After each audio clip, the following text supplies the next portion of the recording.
بسم الله الرحمن الرحيم.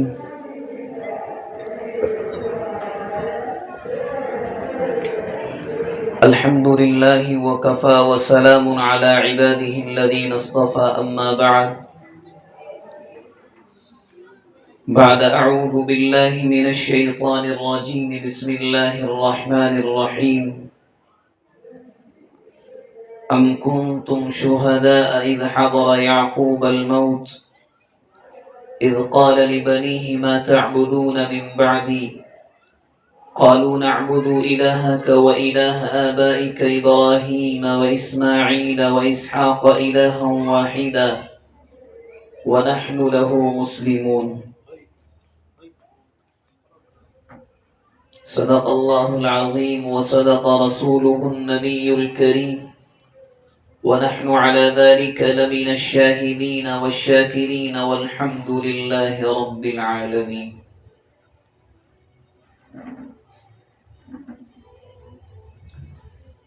بزرگان محترم، اسٹیج پر رونق افروز علماء کرام،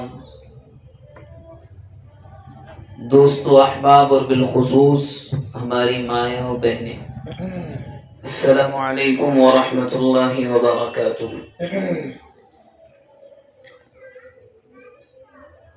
سب سے پہلے تو مبارکباد کے مستحق ہیں مکتب کے منتظمین، اساتذہ کرام، والدین اور خود بچے. جس نوعیت کا پروگرام مختلف شکلوں میں ہمارے سامنے آیا وہ واقعی طور پر قابل تعریف ہے. جس ہمت کے ساتھ اور جس حوصلے کے ساتھ بچیوں نے اور بچوں نے اپنا پروگرام پیش کیا ہے وہ بہت بڑی بات ہے. اس کی سب سے بڑی وجہ یہ ہے کسی بھی اسٹیج پر جا کر کچھ بولنا یا کچھ بھی پرفارم کرنا یا ڈائز کے اوپر کھڑے ہو کر کچھ بھی بولنا، یہ دنیا کے سب سے مشکل کاموں میں سے ایک کام ہے. عربی زبان کا ایک مقولہ ہے اہل البیت ادری بما فی، جس کا اردو جاننے والوں نے ترجمہ یوں کیا ہے کہ قبر کا حال مردہ ہی جانتا ہے. یہ میں نے اس لیے کہا کہ اسٹیج پر آ کر بولنے والا یا بولنے والی وہی جانتے ہیں کہ حالت کیا ہوتی ہے. ایک ہی وقت میں وہ بھی بولنا ہے جو یاد کر کے آئے ہیں، اپنے جذبات اور خیالات پر کنٹرول بھی رکھنا ہے، آواز بھی ایسی رکھنی ہے کہ سب کو سمجھ میں آئے. تو خلاصہ یہ کہ بہت بڑی ہمت کا کام ہے. شاید آپ جن کا تعلق کچھ نہ کچھ سیاست سے ہے یا خبروں کو پڑھتے ہوں گے، بات آئی ہے تو ذکر کر دوں. ہمارے ملک کے ایک وزیر اعظم ایسے بھی رہے ہیں بغیر نام لیے کہ اچانک یوں کہیں کہ ایکسیڈنٹلی ان کو رات کو معلوم ہوتا ہے کہ آپ کا سلیکشن اس عہدے کے لیے ہوا ہے.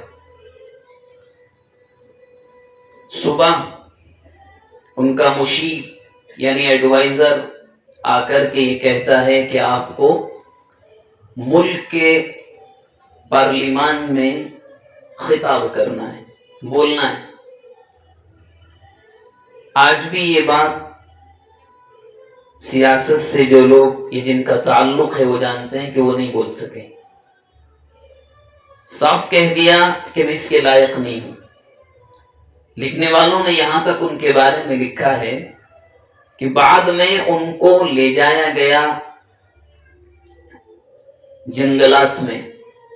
لے جانے کی وجہ یہ تھی کہ آپ نے دیکھا ہوگا گوبھی یا بندہ جسے بولتے ہیں، اس کی فصل ایسی ہوتی ہے کہ اوپر جیسے انسان کا سر رکھا ہو.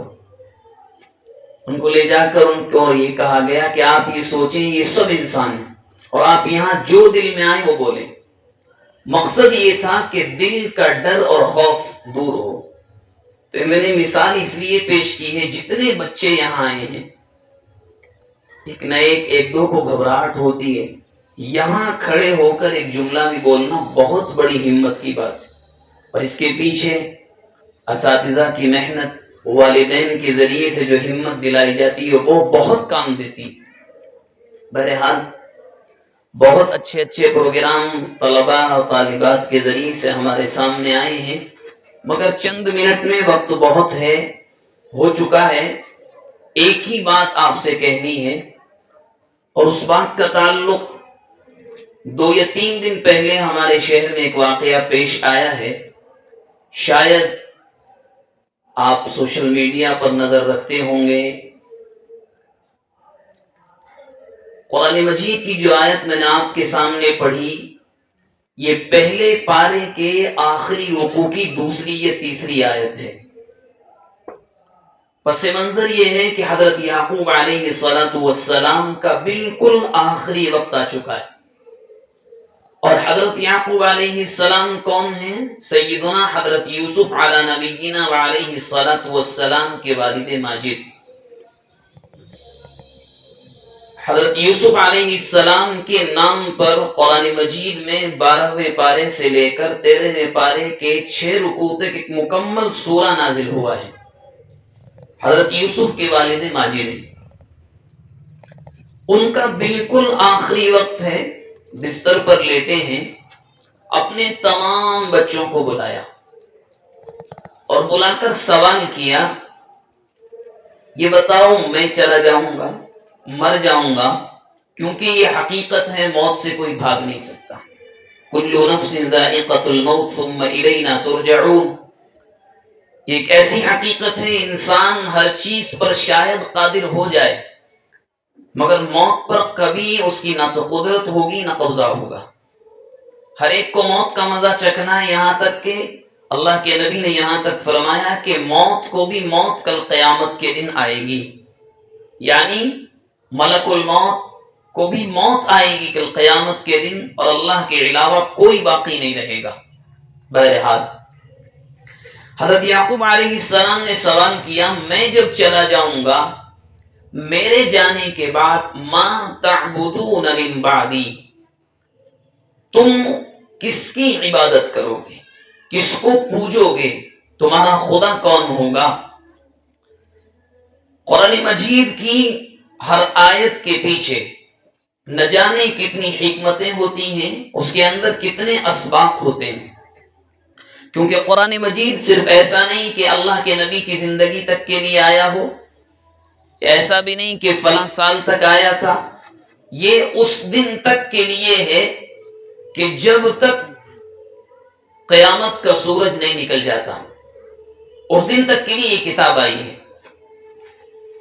تو حضرت یعقوب علیہ السلام نے سوال کیا، اب یہاں رک کر میں اور آپ، اور بالخصوص بچوں کے والدین میں سے بھی والدائیں، امی جان، غور کریں کہ سوال کرنے والا ہے کون؟ ایک نبی، سوال کرنے والا ایک نبی ہے، اور نبی کون ہوتا ہے؟ اللہ رب العزت والجلال کے بعد اس زمین پر سب سے افضل شخصیت، ان سے افضل کوئی نہیں ہوتا۔ تمام انبیاء میں مرتبے ہیں، لیکن تمام انبیاء اللہ رب العزت والجلال کے بعد سب سے افضل ہے۔ ایک نبی اپنی اولاد سے سوال کر رہا ہے کہ میرے جانے کے بعد تم کس کو پوجو گے؟ آپ خود غور کریں کہ حضرت یعقوب علیہ السلام نے کتنی شاندار تربیت کی ہوگی اپنے بچوں کی، اس کے باوجود وہ سوال کر رہے ہیں کہ بیٹا یہ بتاؤ، میری موت ہو جاتی ہے، میرا انتقال ہو جاتا ہے، کس کی عبادت کرو گے؟ قرآن مجید نے یہاں سے ایک مقصد دیا سب کو، وہ مقصد یہ دیا کہ ٹھیک ہے، ایک باپ اور ایک ماں اپنی موت سے پہلے بچوں کے لیے دنیا کا بھی انتظام اتنا کر دے کہ وہ کسی کے سامنے ہاتھ نہ پھیلائیں، مال کے اعتبار سے، دنیاوی تعلیم کے اعتبار سے، مگر قرآن اس کے ساتھ یہ بھی کہہ رہا ہے کہ جب تم اس دنیا سے جاؤ تو تمہارے بچوں کی حالت یہ ہو جو حالت حضرت یعقوب علیہ السلام کے بچوں کی تھی. کیا تھی؟ انہوں نے جواب دیا نعبد الہک و الہ آبائک ابراہیم و اسماعیل و اسحاق الہا واحدا. ابا جان گھبرانے کی ضرورت نہیں ہے، آپ چلے جائیں گے، ہم اسی کی عبادت کریں گے جس کی آپ عبادت کرتے تھے، جس کی ہمارے آبا و اجداد عبادت کرتے تھے، یعنی ایک اللہ کی. اس کے علاوہ ہم کسی کو نہیں پوجیں گے، وہی ہمارا خدا ہوگا، ہے اور رہے گا. قرآن مجید کی اس آیت میں موجودہ زمانے کے لیے بہت بڑا پیغام وہ یہ ہے کہ ہر ایک کو قبر میں جانا ہے، ہر ایک کے پاس موت کا فرشتہ حاضر ہوگا، آج نہیں تو کل، کل نہیں تو پرسوں، یا اس کے بعد ایک مہینے کے بعد. کسی کو یہ نہیں پتا کہ کس کی زندگی کتنی باقی ہے، ایک دن، ایک ہفتہ، ایک مہینہ، کچھ نہیں پتا. اور اس کا اندازہ آج کے زمانے سے زیادہ اس سے پہلے کبھی نہیں ہوا. آپ کتنا سنتے ہیں کہ نہیں بازار میں سبزی خریدنے کے لیے گئے تھے، انتقال ہو گیا، نماز کے لیے گئے تھے، انتقال ہو گیا. اچانک موت جتنی اس زمانے میں ہے، اچانک موت کا ریشیو جتنا اس زمانے میں اس سے پہلے کبھی نہیں رہا، مختلف وجوہات کی بنیاد پر. تو قرآن مجید کی اس آیت کا صاف پیغام اور کلیئر میسج یہ ہے کہ ہمارے اور آپ کے جانے سے پہلے یہ بچے اس لائق ہوں کہ ان کے اندر اللہ رب العزت والجلال کی توحید کوٹ کوٹ کر بھری ہو. یہ سب سے بڑا پیغام قرآن مجید کی اس آیت کا ہے. یہ آج اور اس موقع پر میں نے کیوں پڑھی؟ اس لیے کہ اس آیت کے پیغام کو بالخصوص والدین نے بالکل بھلا دیا، اور ایسا بھلایا ہے کہ ہمارے شہر میں 2 دن پہلے ایک واقعہ سامنے آیا. اب تک تو ایسا لگتا تھا کہ الحمدللہ ہمارے شہر میں ایسے واقعات نہیں ہیں. ارتداد کی لہر کا شاید پہلا واقعہ کہ ایک مسلم نوجوان لڑکی نے، باقاعدہ اس کی ویڈیوز موجود ہیں، ایک غیر مسلم لڑکے کے ساتھ باقاعدہ کورٹ میرج کیا. یہ کیوں ہوا؟ یہ اس لیے ہوا کہ والدین اس آیت، یہ اس جیسی بہت سی آیات کا جو میسج ہے وہ ختم کر چکے ہیں، وہ بھلا چکے ہیں.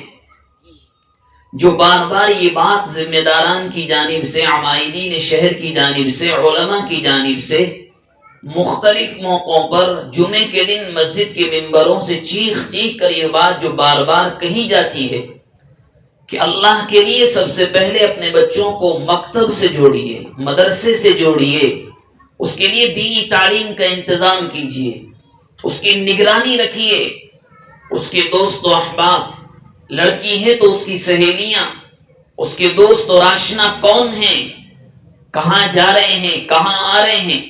بلکہ بچی کے بڑے ہونے سے پہلے بالخصوص ماں اور بہنوں سے گزارش ہے کہ بڑے ہونے سے پہلے اللہ کے لیے اس کی گھٹی میں یہ ڈال دیں کہ قرآن مجید کی جو 4 پارے کی آخری آیت ہے، حرمت علیکم امہاتکم وبناتکم واخواتکم وعماتکم وخالاتکم، پوری بڑی آیت ہے. اس کا ترجمہ اس کو پڑھ کر سنائیں، اس کو سمجھائیں کہ بیٹا اللہ یہ کہہ رہا ہے، یہ محرم ہے، یہ غیر محرم ہے. اگر یہ درس دے دیا گیا، آپ یقین جانیے بچیاں غیروں کے ساتھ تو کیا، اپنے خاندان میں جو غیر محرم رہتے ہیں ان کے جسم کا ایک ادنا سا حصہ اپنے خاندان کے غیر محرم کو نظر نہیں آئے گا. مسئلہ سارا یہی تو ہے. ہمارے یہاں جو تعلیم ہوتی ہے، شیخ الحدیث صاحب رحمۃ اللہ علیہ نے بڑا صاف لکھا ہے فضائل اعمال میں، بہت صاف اور کلیئر لکھا ہے کہ بیماری ہے، اس کا علاج یہ ہے، مگر ہم ڈھونڈنے کہیں اور جاتے ہیں. میں اور آپ بیٹھ کر کتنے پلان بنا لیں، آپ کتنی ہی اسکیمیں بنا لیں، میں اور آپ کتنی ہی شاندار مکتب کا انتظام کر لیں، مگر یاد رکھیے تربیت اولاد سے اگر میں اور آپ بھاگ رہے ہیں تو یہ ناسور ختم نہیں ہو سکتا، یہ ہرگز ختم نہیں ہو سکتا۔ قرآن مجید کی آیت صاف یہ پیغام دے رہی ہے کہ اللہ کے بندوں اور بندیوں، یہ چیک کرو کہ آپ کا بچہ گھر سے باہر کب گیا، کیوں گیا، واپس کب آیا، کس وقت پر آیا، دیر سے آیا تو کیوں، دوست اور احباب ہیں اس کے کون ہیں، کس لیول کے ہیں، اس بچے کے دوستوں کا دینی مزاج کیا ہے، وہ اگر تنہائی میں ملتے ہیں تو کرتے کیا ہیں، اگر بچہ مجھ سے اور آپ سے آ کر کے نہیں کھیلتے ہیں، بچی آ کر کے نہیں باتیں کرتے، کیا باتیں،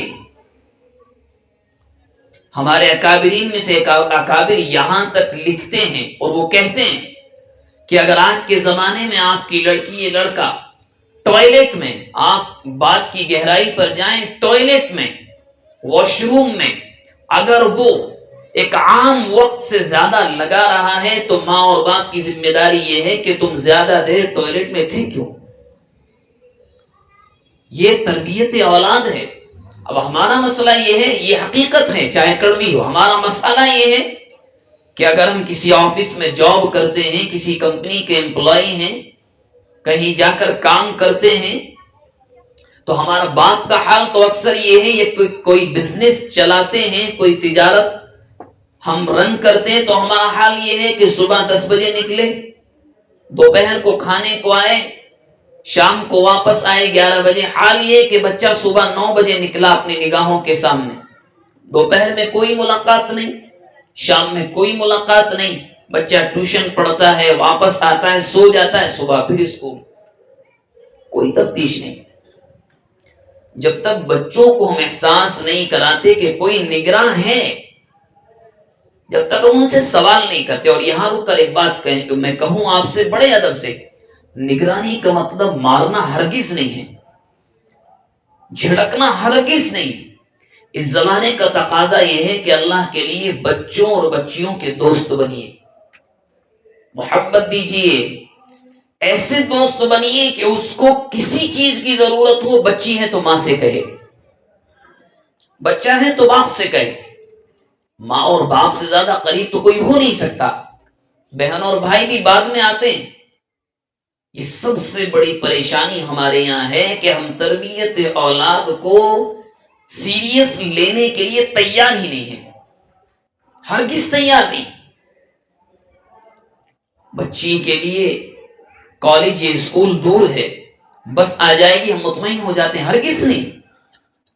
قابل مبارکباد ہیں وہ لوگ جو آج کے زمانے میں اپنی بیٹی کو اپنی گاڑی پر بٹھا کر اسکول، کالج یا یونیورسٹی کے گیٹ تک چھوڑ کر آتے ہیں اور وہیں سے واپس لے کر آتے ہیں۔ آپ جانتے نہیں ہیں موجودہ زمانے میں ہمارا مقابلہ جو قرآن مجید نے کہا، فی الحال ہمارے ملک ہندوستان میں کوئی تلوار سے نہیں ہے، بندوق سے نہیں ہے، فی الحال کا مقابلہ افکار سے ہے، خیالات سے ہے، عقیدوں سے ہے کہ چل کیا رہا ہے، وہ ہمارے بچوں کو کیا پلانا چاہتے ہیں، کیا کہلوانا چاہتے ہیں۔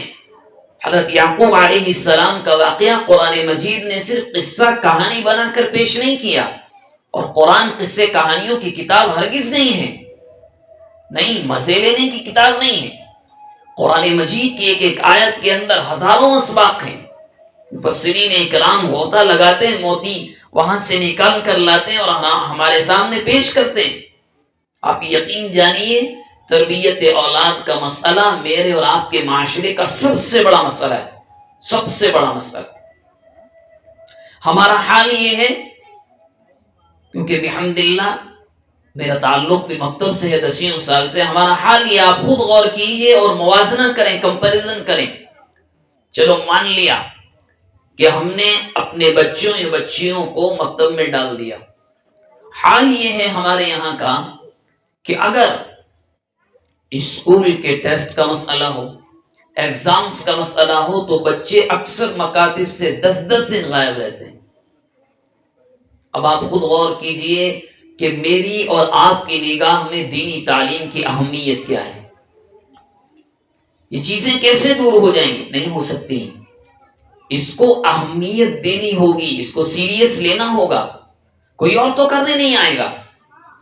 ان اللہ لا یغیر ما بقوم حتی یغیروا ما بانفسہم، قرآن مجید کے 13ویں پارے کی سورہ رعد کے دوسرے رکوع کی آیت ہے۔ جب تک خود بدلنا نہ چاہو تو نہیں بدل سکتے، نہیں بدل سکتے آپ، اور میں بھی نہیں بدل، کوئی نہیں بدل سکتا۔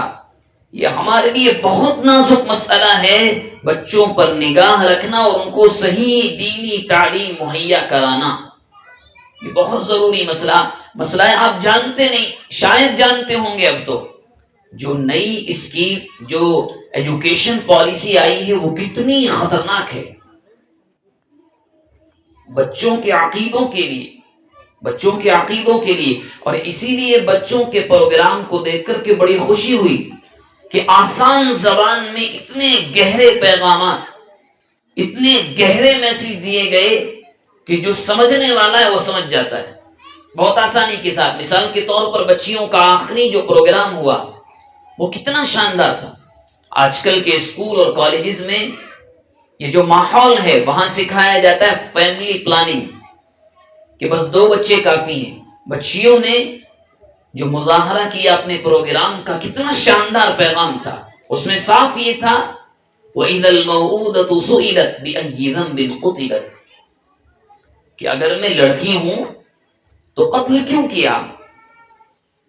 اور قرآن تو یہ صاف کہتا ہے کہ کل قیامت کے دن باقاعدہ سوال ہوگا بِأَيِّ ذَنبٍ قُتِلَتْ، کس گناہ کے بدلے۔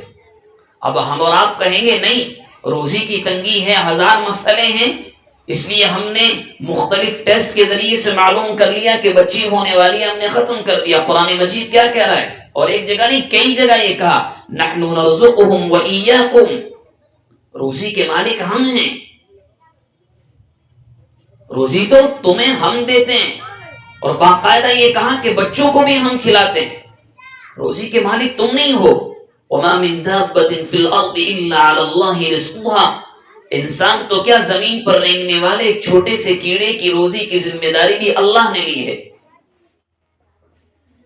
مکاتب کے ذریعے سے جو مظاہرے آپ نے بچوں کے آج دیکھیں، اس کا فائدہ یہ ہوتا ہے بچوں کے ذہنوں میں جو پیغامات جاتے ہیں، صاف باتیں اگر نہ بھی کہی جائیں، ان مظاہروں سے یہ جو پروگرام بچیوں نے پیش کیا، اتنا گہرا میسج ہے، آپ یقین نہیں کر سکتے اس کا۔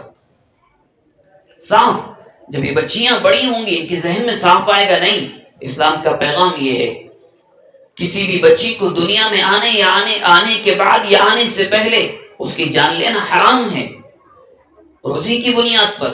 یہی تو ان مکاتب کا فائدہ ہے۔ سیرت کے پیغامات آئے، بچوں نے کلمے سنائے۔ اگر ان چیزوں پر محنت ہو اور والدین اپنے بچوں پر خصوصی دھیان دیں، خیال رکھیں، آپ یقین جانیے جو واقعات اب تو ہمارے شہر میں بھی ہو گیا، بڑا ڈر لگتا ہے کسی بھی مسلمان کے لیے، یا یوں کہیں کہ کسی بھی انسان کے لیے سب سے بدتر زندگی وہ ہوتی ہے کہ اس کو اللہ ہدایت دینے کے بعد چھین لے، اس سے بدتر کوئی نہیں ہوتا۔ اب بچیاں جب چلی جاتی ہیں تو یاد رکھیے ایسا نہیں ہے، کل ماں باپ سے بھی سوال ہوگا، کل ماں باپ سے بھی سوال ہوگا۔ جس طرح ایک طرف اللہ کے نبی نے خوشخبری سنائی، کسی کے 1 بیٹی ہو 2 بیٹیاں ہوں، اچھی تربیت کر کے نکاح کر دے تو جنت کی ضمانت میں لیتا ہوں، اسی طرح یہ بھی ہے کہ اگر وہ بچی بگڑی، غلط راہ پر گئی تو اس کا سوال بھی ہوگا، اس کا جواب بھی دینا ہوگا۔ موجودہ زمانے میں جو بار بار مجھ سے اور آپ سے کہا جا رہا ہے کہ اللہ کے لیے مکاتب سے چھوڑیے اپنے بچوں کو۔ اور ایک چیز اور جو بڑا اہم پوائنٹ ہے اس زمانے کا، وہ یہ ہے چاہے دینیات کے مکاتب ہوں یا دوسرے مکاتب ہوں، ایک مزاج اور بن رہا ہے، وہ یہ ہے کہ بچے نے ایک کورس پورا کر لیا، ایک سلیبس ہو گیا، اب مزاج یہ ہے کہ اس بچے کو ہٹا لو۔ یہ بالکل صحیح نہیں ہے، آج کے زمانے کے اعتبار سے بالکل صحیح نہیں۔ آپ اس مکتب کے ذمہ داران سے بات کیجئے کہ میرا بیٹا فارغ ہو چکا ہے، قرآن مجید پڑھ چکا ہے، اب آگے کی تعلیم کا نظام آپ کے پاس کیا ہے؟ اگر اس مکتب میں نہیں تو شہر کا کون سا مکتب ایسا ہے جو تعلیم بالغان کا انتظام کرتا ہے؟ یہ آج کے زمانے میں فرض ہو چکا ہے. کیوں؟ اس لیے کہ جو اسکولز، جو کالجز کے حالات ہیں وہ ناقابل بیان ہیں. جو پریئر کے الفاظ اسکولز میں ہیں، جو سلیبس بچوں کو پڑھایا جا رہا ہے، اس کو سامنے رکھتے ہوئے تاکہ بچے کے سامنے دینی تعلیم اس عمر تک رہے کہ جب تک اس کو ہوش نہ آ جائے، 17-18 سال کی عمر تک، تاکہ وہ لگا رہے. اسی بہانے قرآن مجید کا کچھ حصہ بھی حفظ ہو جائے گا، بچیاں بھی کچھ نہ کچھ سیکھ لیں گی. ایک بات تو یہ تربیت اولاد کے تعلق سے، اور یہ سب سے اہم ہے آج کے زمانے میں، بالخصوص دوبارہ ادب کے ساتھ پھر کہوں خواتین کے لیے. بچیوں پر نگاہ رکھیے، محبت کے دائرے میں ان کے دوست بنیے تاکہ وہ اپنے راز آپ سے کہیں. اور بڑی اچھی بات ابھی ایک ذمہ دار نے کہی تھی، وہ بھی ہم کنٹرول کرنے کے لیے تیار نہیں، وہ یہ ہے کہ بیٹا ہو یا بیٹی، اور بڑی صاف بات ہے، اس کی ہر ضرورت کا پورا کرنا باپ کی ذمہ داری ہے، ماں کی ذمہ داری ہے. اگر کوئی بچہ یا بچی گھر میں اگر کوئی گفٹ بھی لے کر آ رہا ہے تو ماں یا باپ کو معلوم ہونا چاہیے کہ آیا کہاں سے، کس مقصد کے تحت آیا، کیوں آیا. کوئی بات نہیں، شروع کے 1-2 دن آپ کے بچوں کو برا لگے گا، لگنے دیں، مگر یہ ان کے مستقبل کو سنوارنے والا عمل ہے. اس سے ان کا مستقبل آباد ہوگا، برباد نہیں ہوگا. یہ ایمان اور اعمال کے ساتھ رہیں گے. ایک بات تو یہ. دوسری بات یہ ہے بالخصوص مکاتب کے تعلق سے، وہ یہ ہے کہ بچوں کو ہم مکتب میں بھیج دیتے ہیں، بچے الحمدللہ قرآن مجید مع تجوید کے پڑھ بھی لیتے ہیں، مگر جو سب سے زیادہ افسوس کی بات یہ ہے کہ جن بڑوں نے بچپن میں نہیں پڑھا یا پڑھا تو تجوید کے ساتھ نہیں پڑھا، وہ بھی اب پڑھنے میں شرم محسوس کرتے ہیں. یاد رکھیے عربی زبان کا مقولہ ہے طلب العلم من المہد الى اللحد، سیکھنا علم کا ماں کی گود سے قبر تک ہوتا ہے، اس میں شرم کی کوئی ضرورت نہیں. کم از کم یہاں اگر یہ بات بھی کہوں میں، اگر ہمارے ہی گھر میں ہو، آپ کے گھر میں ہو، بیٹی یا بیٹا پڑھ لے، مکتب سے پڑھ کر آئے، حضرت نے آج نماز سکھلائی، نماز جنازہ یاد کرائی، وضو کے فرائض یاد کرائے، نماز کی شرائط و ارکان یاد کرائے، نماز جنازہ کا طریقہ سکھلایا، اس طرح سکھلایا، تو میرے بھائی باہر جانے کی ضرورت ہی نہیں. اب ہمارا حال کیا ہے؟ باہر جانے کے لیے تیار نہیں، بچوں سے سیکھنے میں شرم آتی ہے. اسی شرم میں عمر ختم ہو جاتی ہے، اسی شرم میں عمر ختم.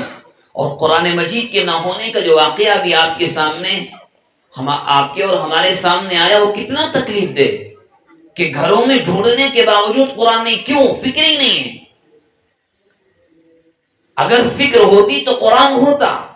اور اس بات کو میں بار بار کہا کرتا ہوں، معاف فرمائیں، ہمارا حال یہ ہے بچوں کی نگرانی اور تربیت نہ ہونے کی بنیاد پر کہ اب قرآن صرف اس وقت ہمارے گھروں میں پڑھا جاتا ہے یا تو رمضان آ جائے یا اللہ نہ کرے کسی گھر میں انتقال ہو جائے، بس. اور وہ بھی پڑھنے والے ہم نہیں ہوتے، بلایا جاتا ہے. اتنی تکلیف دہ بات ہے یہ کہ جو کتاب اس کائنات کی سب سے بہترین کتاب ہے، اس سے زیادہ مقدس، اور صرف یہ نہیں کہ دنیاوی اعتبار سے، دینی اعتبار سے، دنیاوی اعتبار سے قرآن مجید سے زیادہ بہترین کتاب کوئی نہیں. آپ کو اگر دنیا کے ملکوں پر یا ان کے قانون پر ذرا سی بھی دسترس ہو تو پوچھ کر دیکھیں کہ غیروں نے قرآن مجید کے قانون کو چرا کر اپنے دستور کا حصہ بنایا ہے. اتنی شاندار کتاب ہے قرآن مجید. ایک مثال اس کی پیش کروں میں، یورپین کنٹریز میں ایک نعرہ لگایا جاتا ہے کہ کوئی کسی سے بڑا نہیں، کوئی چھوٹا نہیں، سب برابر ہے. اس میں ایک نعرہ ہوتا ہے بلیک لائیوز میٹرز، یہ بہت دیا جاتا ہے نعرہ، یہ کہاں سے آیا؟ قرآن مجید سے آیا۔ اللہ کے نبی علیہ الصلوۃ والسلام نے حجۃ الوداع کے موقع پر یوں کہا تھا، لا فضل لعربی علی عجمی ولا لعجمی علی عربی الا بالتقوی۔ ہمارے ہاں کوئی فرق نہیں، غریب مالدار سب برابر، بڑا چھوٹا سب برابر۔ نماز میں جائیں، ایک آٹو کا چلانے والا، یہ 1 کروڑ پتی برابر میں کھڑا ہوگا، کوئی پہلی صف سے غریب کو ہٹا نہیں سکتا۔ تو کیسے چپ چاپ انہوں نے نکال کر اپنے قانون کا حصہ بنا لیا۔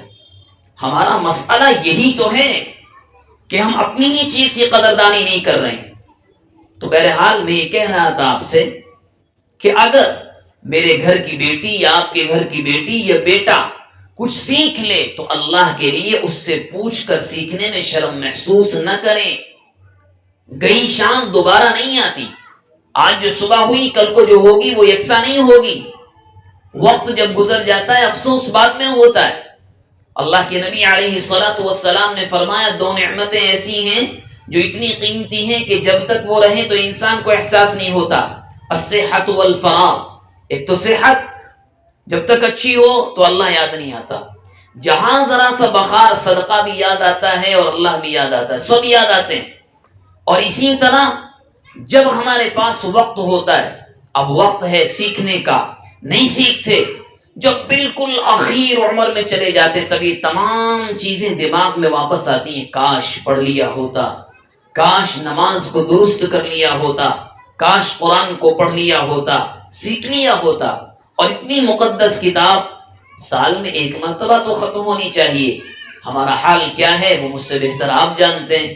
مجھے یہ دو ہی باتیں کہنی تھی۔ نمبر 1 تعلیم بالغان کا مسئلہ کہ اللہ کے لیے ہم تو یہاں تک کہا کرتے ہیں کہ اگر آپ کے پاس وقت نہیں ہے کوئی مسئلہ نہیں، آپ کے پاس وقت نہیں ہے، آپ اپنے پرسنل ٹیوٹر کا انتظام کریں، عربی پڑھانے والے پرسنل حضرت کا انتظام کریں۔ وہ نہیں آنا چاہتے پڑھانے کے لیے یا آپ نہیں جانا چاہتے، آج کے زمانے میں جو ٹیکنالوجی ہے اس کو استعمال کریں گے۔ آن لائن کلاسز کا استعمال اس کے لیے بھی ہو سکتا ہے، کون منع کر رہا ہے، مگر ہم کرنے کے لیے تیار نہیں۔ کچھ پیسے تو خرچ ہوں گے۔ جب ہم ایک شادی کے جوڑے کے لیے 5-10 ہزار خرچ کر سکتے ہیں تو کیا عربی کلاس کے لیے مہینے میں 1000 خرچ نہیں کر سکتے، 2000 خرچ نہیں کر سکتے؟ اور شادی کا لیا ہوا جوڑا تو 2 یا 3 مرتبہ کام آتا ہے، مگر یہ عربی کا پڑھنا اور پڑھانا ہے تو آخرت میں کام آئے گا، قبر بنے گی، آخرت بن جائے گی۔ اور دوسری بات جو میں نے پہلے ذکر کی کہ اب وقت انتظار کا نہیں ہے۔ اب تو ہم یہ کہتے تھے نہیں فلاں شہر میں فلاں لڑکی مرتد ہو گئی، ایمان سے نکل گئی، غیر سے نکاح کر لیا۔ اب ہمارے شہر میں اللہ معاف فرمائے، اللہ ہمارے بچوں کی حفاظت فرمائے، یہ واقعہ پیش آ چکا ہے۔ اللہ کرے کہ وہ بچی واپس آ جائے، ذمہ داران محنت کر رہے ہیں، خدا کرے کہ میں نے صرف کسی کے راز کو فاش نہیں کیا ہے، نہ کسی کی بے عزتی کی ہے، صرف اس لیے آپ کے سامنے ایک مثال رکھی ہے کہ حالات یہاں تک آ چکے ہیں، موت اور ارتداد ہمارے دروازے پر دستک دے رہا ہے۔ اس لیے برائے مہربانی اپنے بچوں کی نگرانی کریں، ان کی دینی مضبوط تعلیم کا انتظام کریں، مکاتب سے جوڑیے تاکہ ان بچوں کے عقیدے درست ہوں۔ جو باتیں میں نے کہی ہیں اللہ ان پر عمل کی توفیق مرحمت فرمائے۔